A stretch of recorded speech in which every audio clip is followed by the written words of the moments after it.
I lied to you. I said next time we meet, it would be the next day, and I was going to make Clanrats. And I fully intended to follow through with that. And then my mother died. Yeah, thank you for your condolences in advance.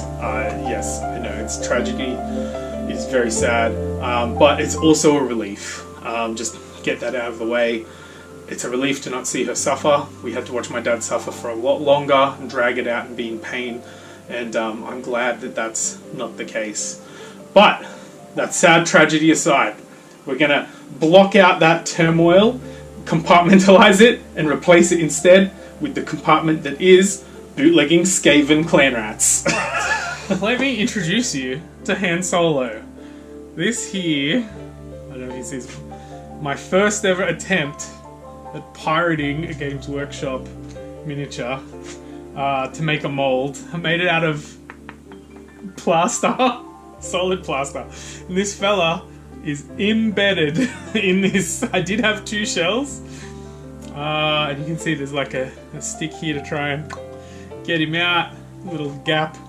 I made this, I don't know, I would have been maybe 16. So I didn't have a job yet.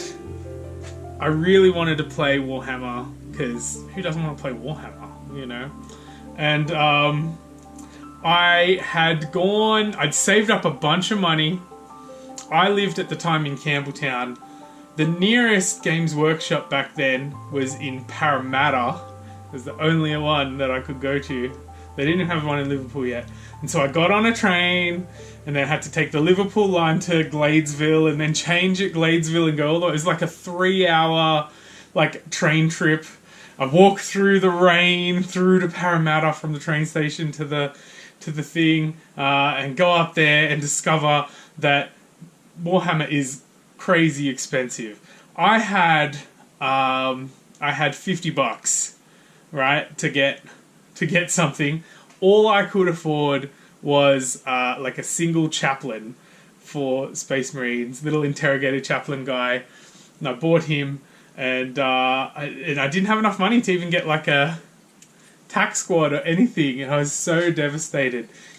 And so I came home and was like, okay, I put my mini together. I painted my mini, my little chaplain guy, and I was like super bummed out that like all I had was a chaplain, and I had like a couple of these monopose guys from the learn to paint kit that I'd bought a long time ago.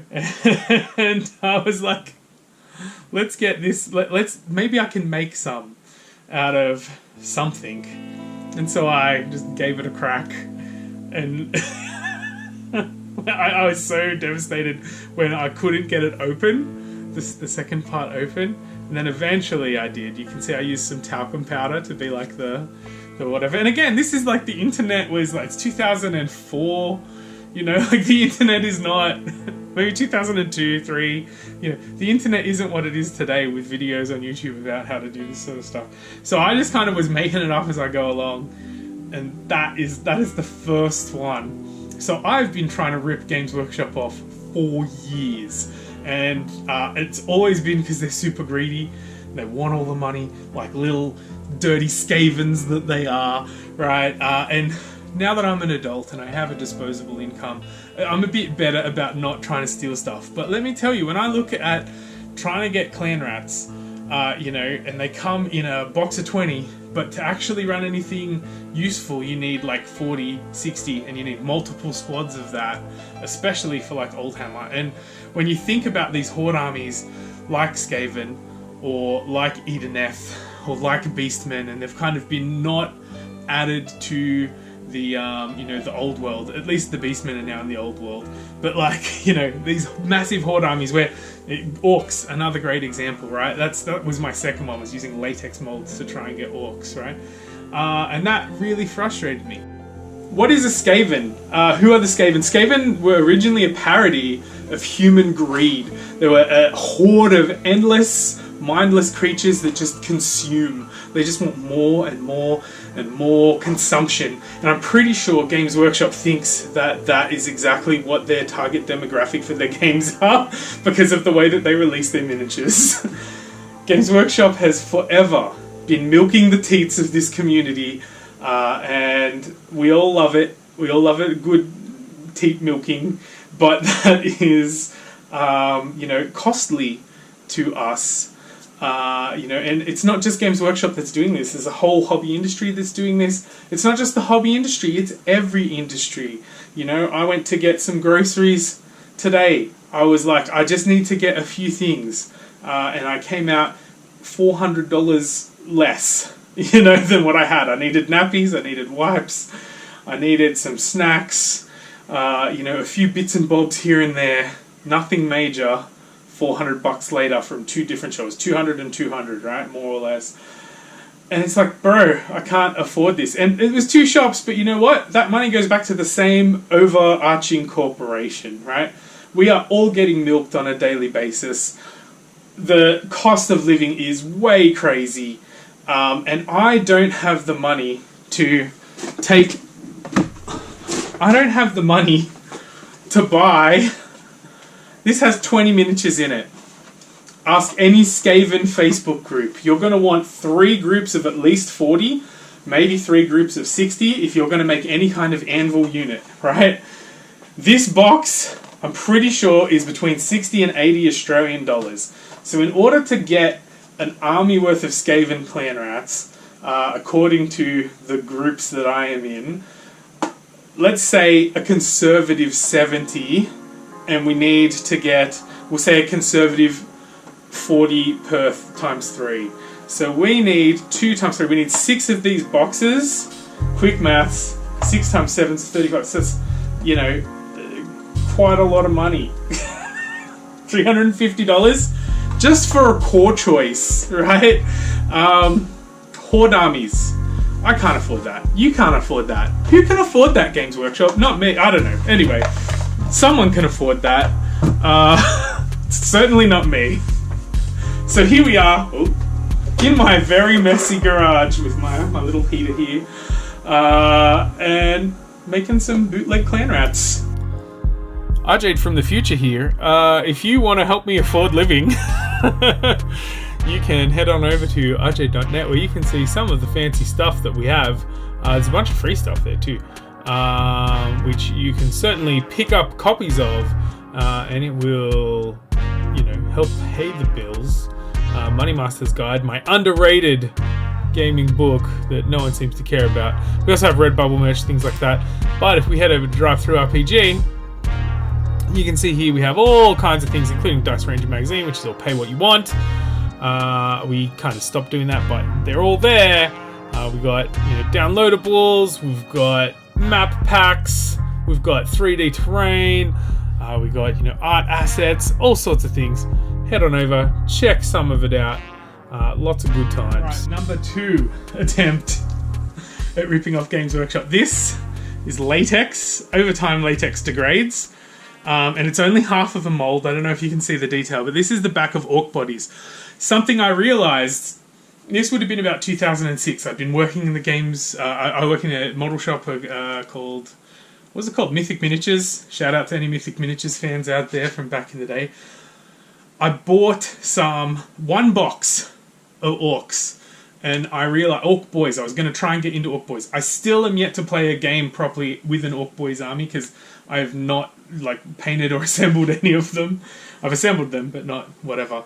And it occurred to me that you get a whole bunch of arms and a whole bunch of weapons to make different versions, because you get the stabbers and the shooters, and you get the big shooters, sluggers, whatever. I don't know the words. I'm not an orc player, So I realized if I could duplicate the bodies and the heads, I would double what was in the box, right? So very similar to what I've done with my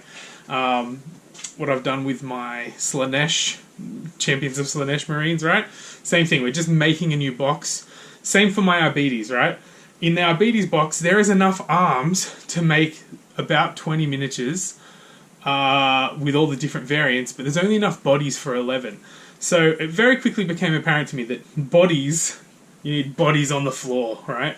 And that's number 2 attempt to be a pirate for Games Workshop stuff. And it's not that I'm not, in my view, if you're going to give me the arms, that's perfectly within my rights to use those arms and not have to, do something about the body. So there you go, number 2. At some point we get into Pinky Seal stealing Skaven stuff. But there you go, it's intellectual property. And you know what? Skaven are greedy. Skaven will take what is theirs and make the most out of any opportunity, and that's what makes me a good Skaven, I'm hoping. Anyway, there you go. Things are expensive today. We did our shopping, and it's gone from we do it online. I am a little bit of the autistic, right? I don't like going shopping. I get overwhelmed, I get frustrated, there's too much overstimulation going on. So we order everything delivery, and we have done since I lived down in Corrimal in Wollongong, I don't know, maybe 8-9 years ago.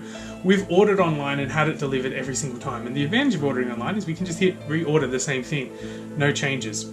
When we lived down in Corrimal, it cost us like $300 to do that shop.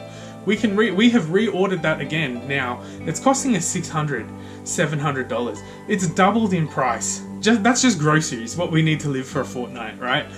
Basic food. And obviously that's not everything. There are other things we go and get. We get fresh fruit and veggies. We get fresh meat. Everywhere is trying to milk us dry.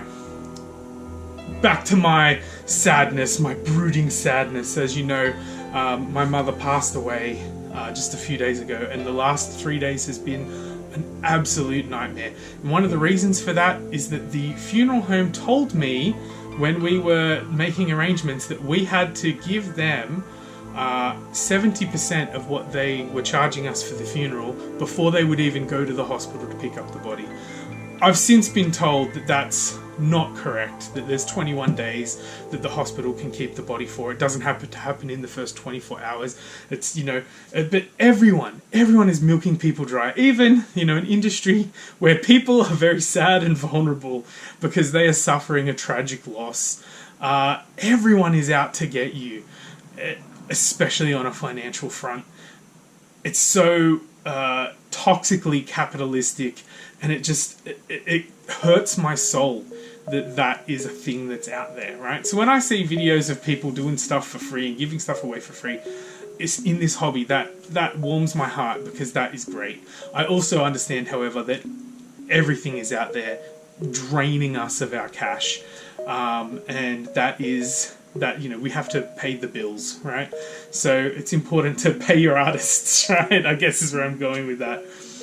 My comment is this: the Skaven have always been a parody and a commentary on the greed of humans. They take the greed of humanity, the self-centeredness of humanity, the crushing selfishness and arrogance of humanity, and amplify it to a comedic level.